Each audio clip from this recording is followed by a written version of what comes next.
Hello friends, कैसे हैं आप सभी लोग। मुझे आशा है आप सभी लोग एकदम से मस्त हो गए अपने यहाँ पर। और सबसे पहले happy Holi belated to all of you. और आज हम लोग शुरू करेंगे, बहुत ही ज़बरदस्त और इम्पोर्टेंट टॉपिक है जो कि मेरे पॉइंट ऑफ व्यू से हम सभी सिटीजन्स को समझना और जानना ज़रूरी है, जिसका नाम है fundamental rights of Indian citizens, यानी भारतीयों के मौलिक अधिकार। हमारे संविधान ने या हमारे संविधान ने गवर्नमेंट के माध्यम से हमको क्या फंडामेंटल राइट्स दिए हैं, क्या मौलिक अधिकार दिए हैं, उसको आज हम लोग बहुत ही बारीकी से और सरल शब्दों में समझने की कोशिश करेंगे। तो आप सभी लोग मेरे साथ इस कंप्लीट वीडियो तक बने रहिए। आपको मैं बहुत ही बढ़िया शब्दों में और आसान शब्दों में अपनी फंडामेंटल राइट्स को समझाने की कोशिश करूँगा, ठीक है। तो सबसे पहले मेरा पॉइंट ये आता है कि फंडामेंटल राइट्स होते क्या हैं। तो इसको हम लोग थोड़ा समझने की कोशिश करेंगे कि फंडामेंटल राइट्स हमारे एक सेट ऑफ रूल्स हैं जिसको हमारी गवर्नमेंट को और हमारे जो हमारी कंट्री के सिटीजन्स हैं उनको फॉलो करना होता है। कोई भी सभी, चाहे हम गवर्नमेंट की बात करेंगे चाहे हम पर्टिकुलर सिटीजन की बात करेंगे, सभी को अपना फंक्शन एक लिमिट में रखना होगा, ठीक है। दूसरा पॉइंट हम लेते हैं कि यदि फंडामेंटल राइट्स नहीं होते तो क्या समस्या होगी। तो मैं अब इन फंडामेंटल राइट्स को आपको समझाने से पहले आपको तो रियल स्टोरीज के थ्रू पहले मैं आपको इनका एसेंस समझाने की कोशिश करता हूँ कि वाकई में जब फंडामेंटल राइट्स नहीं थे तो लोग किस प्रकार की समस्या से जूझ रहे थे। तो हम दो रियल स्टोरीज में आपके सामने बात करूँगा। पहली है आपकी प्रिजन इन ग्वांटेनामो बे, ठीक है, और दूसरी स्टोरी रियल है आपकी citizens rights in Saudi Arabia.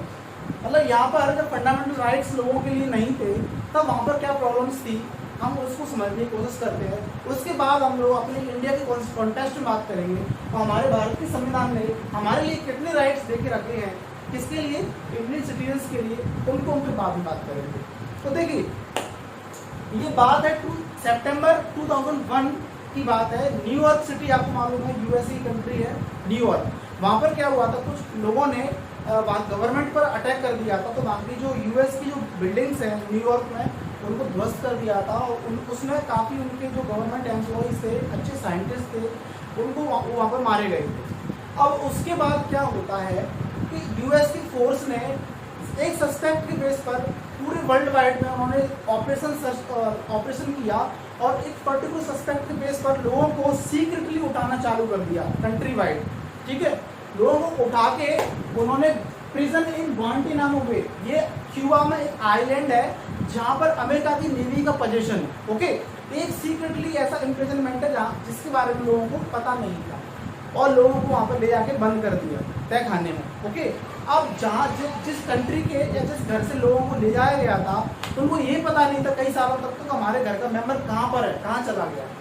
लेकिन अब वहाँ पर समस्या इस बात की थी कि जहाँ पर उनको रखा गया था वहाँ पर किसी भी दूसरी बाहरी किसी इंस्टीट्यूशन को इंटरवीन करना, यानी वहाँ पर दखल अंदाजी देने का राइट्स नहीं था। ना ही वहाँ पर कोई मीडिया पर्सन जा सकता था कि यहाँ पर आप इन लोगों को बंद करके रखा है जेल में, तो क्यों रखा। यानी लोगों को जेल में डालने से पहले उन्होंने बिल्कुल ये नहीं बताया कि हम आपको क्यों बंद कर रहे हैं, पहली बात। दूसरी बात, उन लोगों ने उनको अपने को डिफेंड करने का राइट्स नहीं दिया। ऐसा हमको जब भी किसी व्यक्ति को अरेस्ट करना होता है तो सबसे पहले पुलिस स्टेशन में हमको बताना होता है किस जुर्म के बेस पर हम आपको अरेस्ट कर रहे हैं, फिर उस जुर्म के बेस पर आपको क्या सजा होने वाली है ये कौन बताता है, ये कोर्ट बताता है। तो ये सब चीज़ें उनके साथ में नहीं हुई थी, ओके, उनको जेल में डाल दिया गया था। उसके बाद यूनाइटेड नेशन के चार्टर ने भी उनको काफ़ी ज़्यादा क्रिटिसाइज किया था कि आपने लोगों को एक सस्पेक्ट के बेस पर अरेस्ट करके रखा है, आप उन लोगों को टॉर्चर कर रहे हैं जो कि बहुत गलत है, आप उनके राइट्स का वायलेशन कर रहे हैं। लेकिन इस बात का भी क्या किया, यूएस फोर्स ने डिनाइल कर दिया, एक्सेप्ट नहीं किया। बट समहाउ इंटरनेशनल लेवल पर ह्यूमन राइट कमीशन बॉडी बनी और उन लोगों ने पूरे वर्ल्ड वाइड उस यूएस फोर्स को क्रिटिसाइज किया। उसके बाद कहीं जाकर उन लोगों को वहाँ से रिहाई मिली। तो आपने देखा कि लोगों के जो फंडामेंटल राइट्स हैं किस तरीके से लोगों ने उनको वायलेट किया। यानी हम किसी पर्टिकुलर कंट्री की अगर बात करते हैं तो वहाँ भी लोगों के सिटीजन्स के लिए फंडामेंटल राइट्स होते हैं। तो सिमिलरली इंटरनेशनल लेवल पर भी क्या होता है, एक पर्टिकुलर कंट्री के लिए दूसरी कंट्री फंडामेंटल राइट्स तैयार करती है। जब भी किसी व्यक्ति को अरेस्ट करेगी तो पहले बताया जाएगा कि हम आपकी कंट्री के व्यक्ति को क्यों अरेस्ट कर रहे हैं और क्या ऐसी सजा होगी। ये भी उनके लिए क्या होता है, यूनाइटेड नेशन है जो कि फंडामेंटल राइट्स तैयार करता है, जो कि वहाँ पर इंटरनेशनल लेवल पर क्या हुआ था, लोगों के फंडामेंटल राइट्स का वायलेशन किया। पहली स्टोरी आपने समझ ली, दूसरी स्टोरी समझिए। देखिए ये citizens rights in Saudi Arabia. अब एक किसी पर्टिकुलर कंट्री की बात करते हैं, ये बात होती है सऊदी अरबिया में उसकी गवर्नमेंट की और वहाँ के सिटीजन्स के बीच में किस प्रकार का कन्फ्लिक्ट था, मतभेद था, इस बात को समझने की कोशिश करते हैं। देखिए डियर स्टूडेंट्स, हम समझ सकते हैं कि किसी मोनार्की कंट्री में कोई राजा राजकीय शासन है तो वो तो राजा है, वो अपने मन की कुछ भी कर सकता है। लेकिन सऊदी अरबिया में ऐसा ना होकर भी वहाँ पर इलेक्शन हुआ, बाकायदा लोगों ने उस व्यक्ति को बनाया, लेकिन बनने के बाद कोई दूसरी पार्टी ना होने के कारण उस इलेक्टेड गवर्नमेंट ने भी एक मोनार्की फॉर्म का रूप ले लिया, यानी कि उसने पूरी अपनी मनमानी को लोगों पर चलाना चालू कर दिया था। क्या हुआ था, सऊदी अरबिया में लोगों को दूसरी पार्टी बनाने का राइट्स नहीं था। मीडिया पर्सन को अगर गवर्नमेंट की कोई क्रिटिसाइज करना है तो उसको अधिकार नहीं दिया था। वो इस प्रकार की बात सुनना पसंद नहीं करते थे मीडिया से कि जहाँ पर गवर्नमेंट का क्या हो रहा है, क्रिटिसाइज हो रहा है, ठीक है। और जो गवर्नमेंट है वहाँ की इलेक्टेड, उन्होंने अपने हिसाब से ही जुडिशियल बना लिया था, अपने हिसाब से एग्जीक्यूटिव फॉर्म कर लिया था और अपने हिसाब से उन्होंने लेजिस्लेटिव को फॉर्म कर लिया था, ठीक है। यानी किसी दूसरे व्यक्ति को किसी प्रकार का चांस नहीं दिया, पहली बात। दूसरी बात, सऊदी अरबिया में महिलाओं को बहुत ही इंफीरियर तरीके से देखा जाता था, यानी महिलाओं को हर तरीके से रेस्ट्रिक्शन दिया जाता था। पर्टिकुलर प्लेस पर उनको घूमने से उनको रोका जाता था, ठीक है, उनको पढ़ने से रोका जाता था। तीसरी बात, वहाँ पर एक सबसे बुरी बात ये थी कि वहाँ के सभी लोगों को सिर्फ एक ही धर्म को अडॉप्ट करना था और वो धर्म था मुस्लिम धर्म। हर व्यक्ति, कोई व्यक्ति होगा कि धर्म का पालन करना है तो उसको मुस्लिम होना कंपलसरी था। अगर कोई व्यक्ति किसी दूसरे धर्म को पसंद करता है तो उसको प्राइवेटली वो उसको अपने घर में किसी चुपके उसको फॉलो कर सकता था, उसकी प्रैक्टिस कर सकता था, लेकिन पब्लिक प्लेस में उसको सिर्फ और सिर्फ मुस्लिम धर्म को ही एक्सेप्ट करना था। तो ये बहुत बड़ा बुराई वहाँ पर था। चौथी बात, टेस्टिमोनी की बात करते हैं। सपोज करो कि सऊदी अरबिया में किसी व्यक्ति ने कोई जुर्म कर दिया, कोई क्राइम कर दिया, अब उसके प्रति आप एविडेंस लेके आते हैं तो वहाँ पर एविडेंस में ही बड़ा समस्या थी। दो महिलाओं का एविडेंस एक व्यक्ति के बराबर हुआ करता था, यानी महिलाओं का जो पावर था, जो इक्वालिटी थी, तो वो होती काफ़ी डाउन लेवल पे थी as compare to the man. देख रहे हैं आप लोग वहाँ पर किस तरीके से फंडामेंटल राइट्स का वायलेशन किया जा रहा था किसी पर्टिकुलर कंट्री में।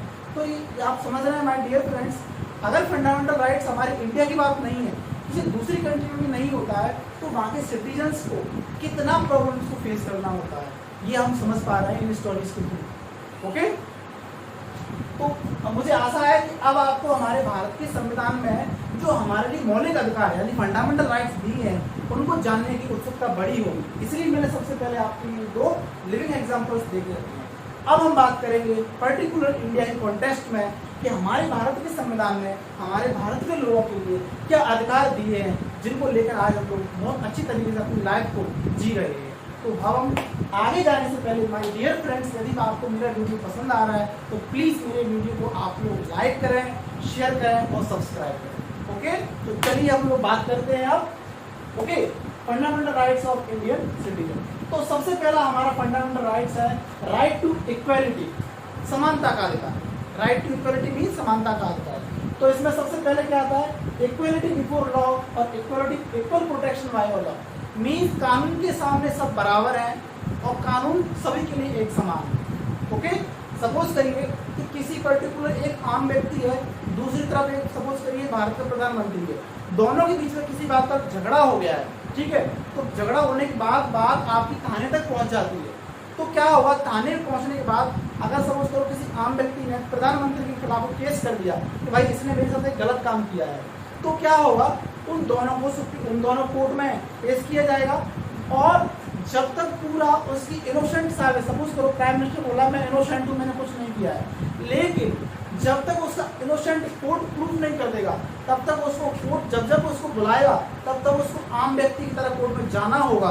ओके, और जो डॉक्यूमेंट्स एक आम व्यक्ति इकट्ठा करता है, सबूत करता बनाता है, लॉयर हायर करता है, ये सारे काम उस प्रधानमंत्री को भी करने होंगे। तो देख रहे हैं my dear friends, equality before the law और equal protection by the law. कानून सभी के लिए बराबर है और कानून सभी के लिए समान काम करेगा। दूसरा है राइट टू इक्वलिटी में prohibition of discrimination on the ground of religion, caste, race, sex, place of birth. Means what? Equality में समानता के अधिकार में ये भी आता है कि आप किसी पर्टिकुलर व्यक्ति में भेदभाव नहीं कर सकते हैं। कौन से किन किन बातों को लेकर? व्यक्ति किसी धर्म का हो सकता है, आप उससे भेदभाव नहीं कर सकते, चाहे वो हिंदू हो, मुस्लिम हो, सिख, ईसाई हो।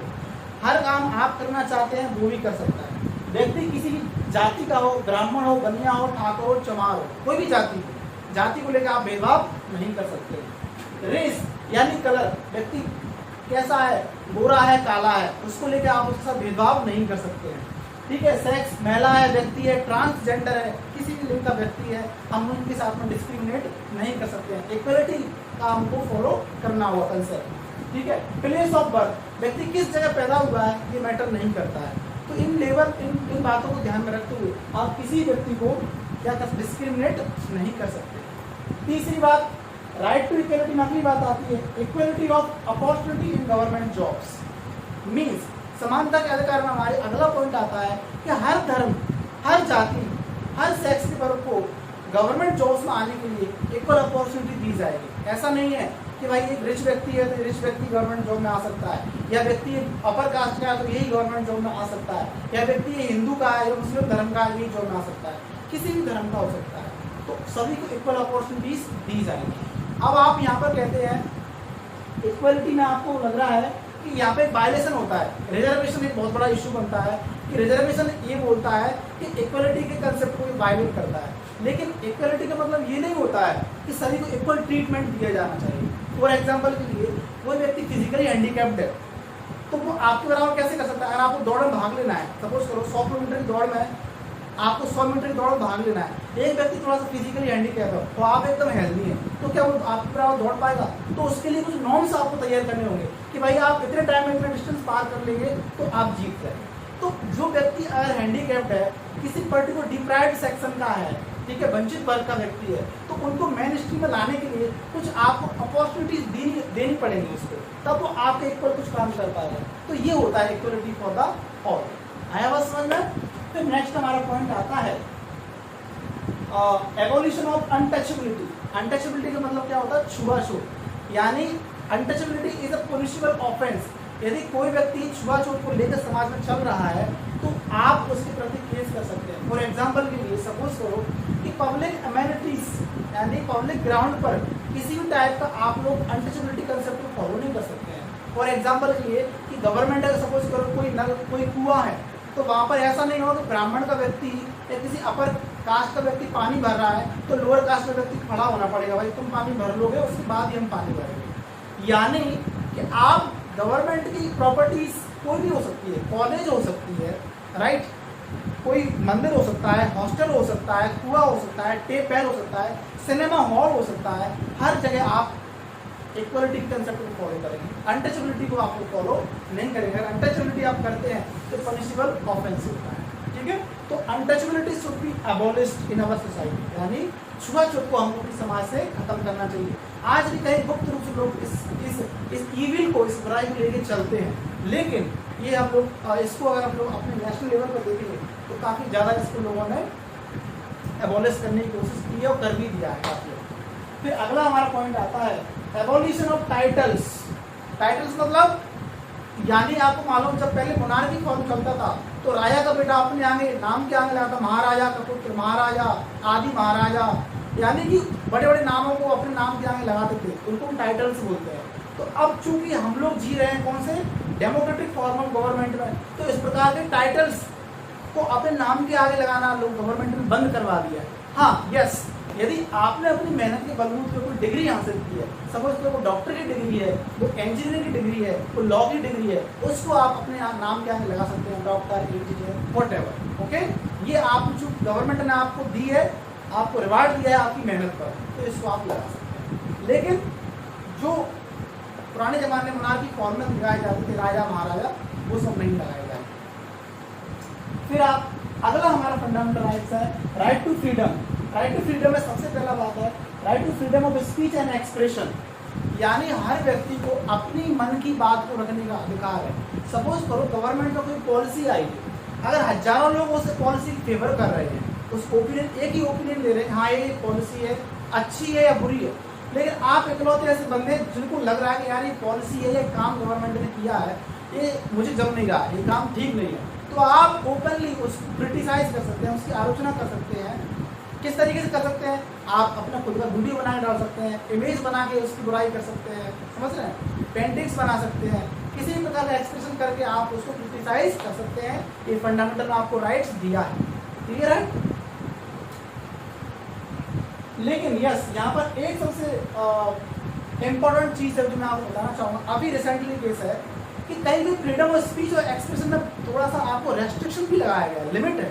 जैसे आपको मालूम अभी रिसेंटली की बात है, उत्तराखंड में हमारे महाराज जी हैं, उन्होंने एक बयान दे दिया था कि आने वाले समय में मुस्लिम धर्म के लोग हिंदुओं को मार मार के यहाँ इस इंडिया से निकाल के बाहर फेंक देंगे और पहले की तरह मुगल साम्राज्य यहाँ पर आ जाएगा, समझ रहे हैं। जो इससे क्या हुआ था, इस प्रकार की स्पीच से क्या हुआ था, हमारी सोसाइटी की हार्मनी है वो डिस्टर्ब हो गई। इस प्रकार की चीज़ बात बोलने पर वायलेशन है, जिससे सोसाइटी के बीच में वायलेशन होता है, लोगों के बीच में हिंसा हो सकती है।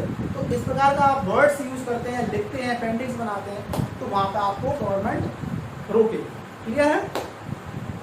फिर अगला हमारा आता है assembly peacefully and without arms. अगर आप किसी पर्टिकुलर धर्म के व्यक्ति हैं, किसी सोसाइटी के लोग हैं, तो आप पीसफुली यानी कि शांतिपूर्वक इकट्ठे हुए अपनी बातचीत कर सकते हैं। लेकिन आप बातचीत करते समय इकट्ठे हो रहे हैं तो किसी प्रकार का हथियार साथ में लेकर नहीं चल सकते, यहाँ पे ये रेस्ट्रिक्शन होगी आपके लिए, ठीक है। फिर अपने पास अगला है राइट टू फ्रीडम है एसोसिएशन और एंड यूनियन, यानी आप अपना ग्रुप बना सकते हैं। सपोज करो सोसाइटी से किसी काम कोई गलत काम हो रहा है, उस इविल को आपको हटाना है, आप अकेले उस काम को नहीं कर पा रहे, तो आप अपने उस एक्सप्रेशन को या अपनी बात को मजबूती देने के लिए आप एक एसोसिएशन बना सकते हैं और कैंपेन चला के आप उसको गवर्नमेंट लेवल तक पहुंचा सकते हैं। दूसरी तरफ आप देखते हैं कि फैक्ट्रियों में कई बार जो वर्कर होते हैं उनके राइट्स प्रॉपर उनको नहीं मिल पाते हैं, यानी उनकी सैलरी नहीं बढ़ती है, या उनको ओवर टाइम नहीं बढ़ता है ना, या उनको प्रमोशन नहीं मिलता है, तो वहाँ की यूनियन एक जो वर्कर्स लोग हैं वो यूनियन बना लेते हैं और स्ट्राइक करना चालू कर देते हैं। कब तक करते हैं? जब तक उनकी मांगें पूरी ना हो जाती है। तो इस तरह का आपको फंडामेंटल राइट्स दिए जाते हैं। फिर अगला है हमारा राइट टू फ्रीडम है move freely through out Indian territory, यानी फंडामेंटल राइट्स में फ्रीडम ऑफ राइट में आपको ये भी है कि भारत के किसी भी टेरिटोरी, किसी भी खंड में आप घूमने की आपको आज़ादी है, कोई व्यक्ति आपको रोक नहीं सकता। आज सपोज करो आप दिल्ली में बैठे हैं, आपको मन कर रहा है कल मुझे मुंबई घूमने जाना है, कल मुझे हैदराबाद जाना है, कहीं भी जाना है, तो आप जा सकते हैं, आपको किसी से परमिशन लेने की ज़रूरत नहीं, ठीक है ना, जा सकते हैं। फिर राइट टू फ्रीडम में आपका अगला पॉइंट है to reside and settle in any part of India, यानी आप भारत के किसी भी टेरिटोरियो में रहने के लिए आपको पूरा फंडामेंटल राइट्स है। सपोज करिए आज आप भोपाल में रह रहे हैं, मान के चलो आपको लग रहा है भोपाल में मुझे प्रॉपर चीज़ को एम्प्लॉयमेंट है, एजुकेशन यहाँ पर मुझे पसंद नहीं आ रहा है, मुझे जाके अब दिल्ली में शिफ्ट होना है या मुझे बेंगलोर में शिफ्ट होना है, तो वहाँ पे आप जा सकते हैं। बेशक वहाँ के आपके पास कोई आइडेंटिटी कार्ड नहीं है, फर्स्ट टाइम आप जा रहे हैं, तो वहाँ पर जा सकते हैं, जॉब कर सकते हैं, अपना घर बना सकते हैं, बिजनेस कर सकते हैं, तो भी आपको रोक नहीं सकता है, ठीक है। तो right to freedom to reside and settle in any part of India.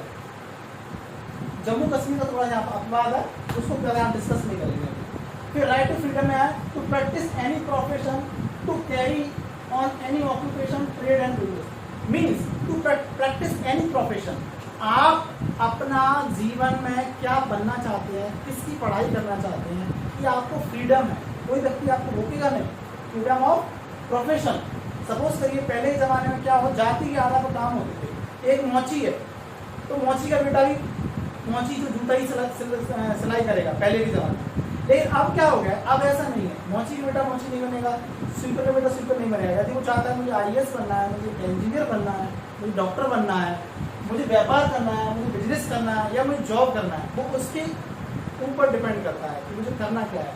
तो यहाँ पर right to freedom to practice any profession, to carry any occupation, trade और बिजनेस, व्हाटएवर।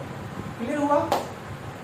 अगला है राइट टू फ्रीडम है to protection in respect of convict और offence, है ना, and protection of life and personal liberty, protection against arrest and detention. 3 point एक साथ समझाऊंगा।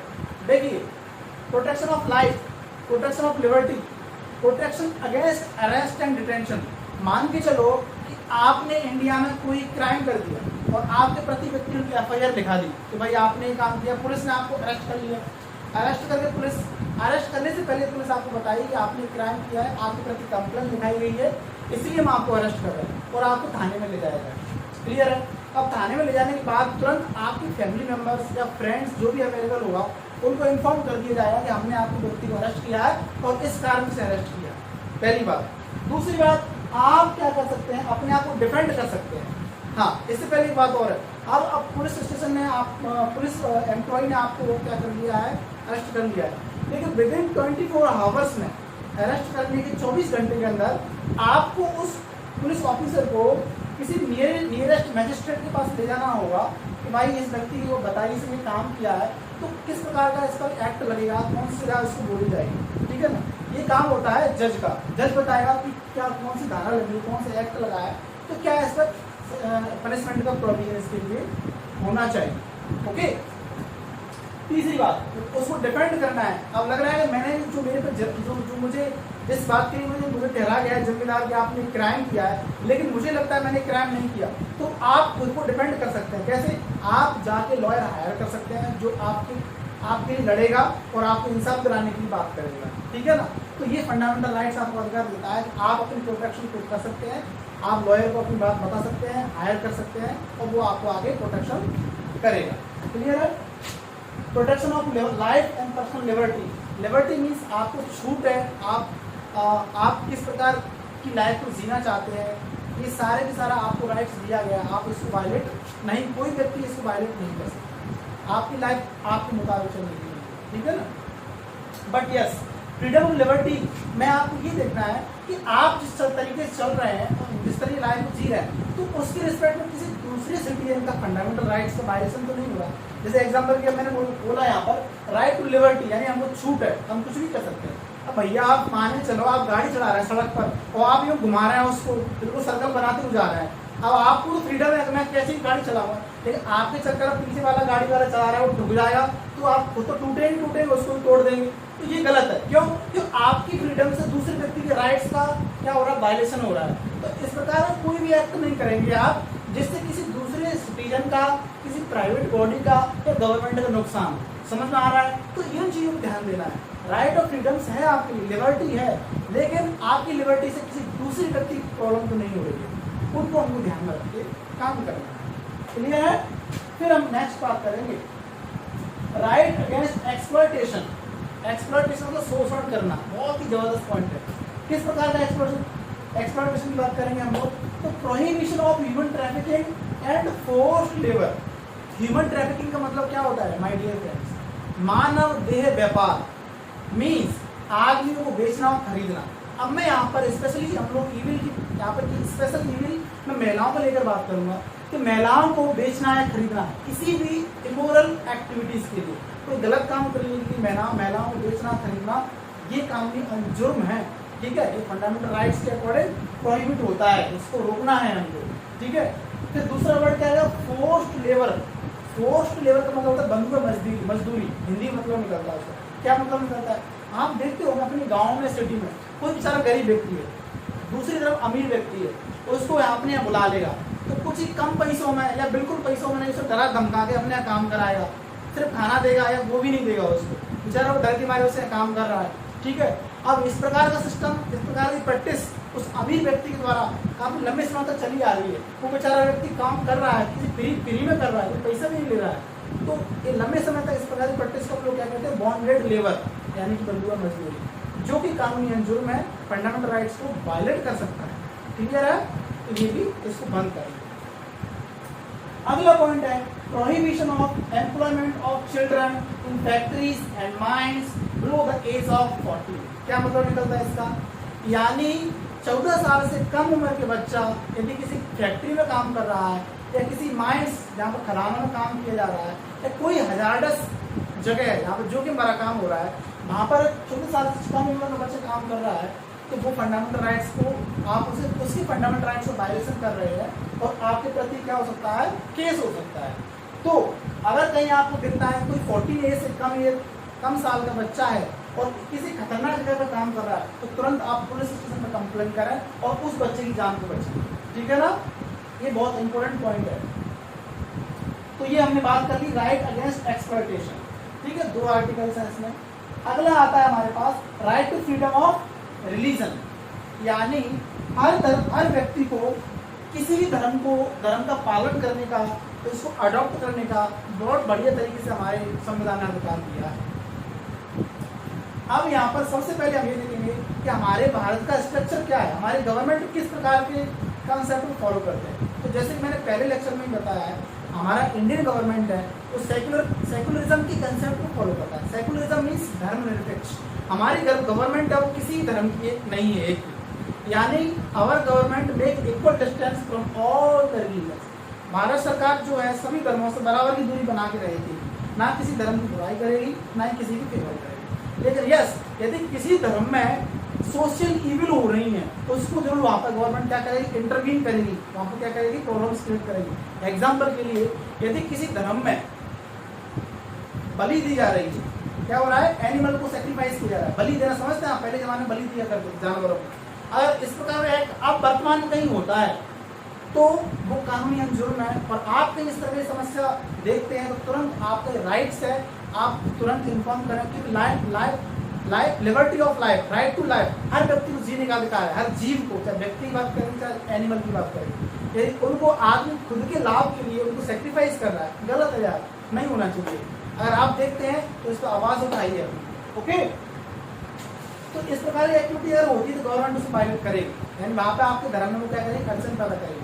दूसरी ओर सती प्रैक्टिस आप देखिए, यदि कोई विडो है, सती प्रैक्टिस है, यानी आप जबरदस्ती किसी लेडी का हस्बैंड मर गया है, आप उसको आग में झोंक दो, गलत। दूसरी बात, कोई विडो है, विधवा महिला है बेचारे, तो पहले क्या होता था, विधवा महिला के बालों को मुंडन करा दिया जाता, तो उसका हेड सेव करते थे। अगर अब ऐसा होता है तो कानूनी जुर्म है। पहले के ज़माने में विडो महिलाओं को जबरदस्ती वाइट कपड़े, सफ़ेद कपड़े पहनो कहा जाता था, ज़रूरी नहीं है, वो उसकी इच्छा है, पहनना चाहती है तो पहने, लेकिन आप फोर्सफुली ऐसा करने के लिए बाध्य नहीं कर सकते हैं। क्लियर है? तो इस प्रकार की चीज़ें अगर आपकी इसमें हो रही है तो गलत है। हाँ, बट यस, कोई व्यक्ति किस धर्म को अपना, हिंदू को अपनाना चाहता है, मुस्लिम धर्म को अपनाना चाहता है, सिख को, ईसाई, किसी धर्म को अपनी इच्छा के अनुसार जीना चाहता है, जी सकता है। हाँ, किसी धर्म में पहले से है, धर्म को शिफ्ट करना चाहता है, भाई पहले से मान चलो मुस्लिम धर्म में हूँ, मुझे हिंदू धर्म की जो प्रैक्टिस है अच्छी लगती है, मैं आना चाहता हूँ, तो आप आ सकते हैं, आप चेंज कर सकते हैं, आपको रोकेगा नहीं। बट हाँ, जबरदस्ती किसी व्यक्ति के धर्म को चेंज करवाना ये गलत है।